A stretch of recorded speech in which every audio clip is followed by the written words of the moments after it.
মহান বিজয় দিবসে ফেসবুকে একটি পোস্ট করেছেন জনপ্রিয় ইসলামী বক্তা মাওলানা ডক্টর মিজানুর রহমান আজহারী। মঙ্গলবার দুপুরে দেওয়া পোস্টে তিনি লিখেছেন, স্বাধীনতা অর্জন আর স্বাধীনতার সার্থকতা, এই দুয়ের মাঝখানে আজও বিস্তীর্ণ এক শূন্যতা। এই শূন্যতা পূরণের প্রয়োজন নিখাদ দেশপ্রেম, সততা, দায়িত্বশীলতা ও জাতীয় ঐক্য।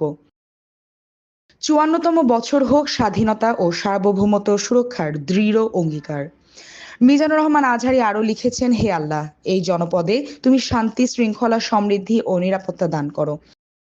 এদিকে মহান বিজয় দিবসে বীর শহীদদের প্রতি শ্রদ্ধা জানাতে সাভারে জাতীয় স্মৃতিসৌধে নেমেছে সর্বস্তরের মানুষের ঢল। মঙ্গলবার সকালে রাষ্ট্রপতি ও প্রধান উপদেষ্টা শ্রদ্ধা নিবেদনের পর সাধারণ মানুষের জন্য উন্মুক্ত করা হয় স্মৃতিসৌধ প্রাঙ্গণ।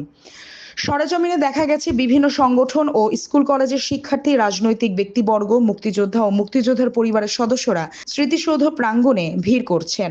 ফুল, ব্যানার ও ফেস্টুন নিয়ে স্মৃতিসৌধ প্রাঙ্গণে আসছেন তারা।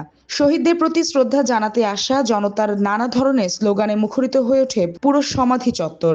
শিশুদের মাথায় জাতীয় পতাকা আর গালে আঁকা আলপনা বাড়িয়ে দিয়েছে বিজয়ের আমেজ।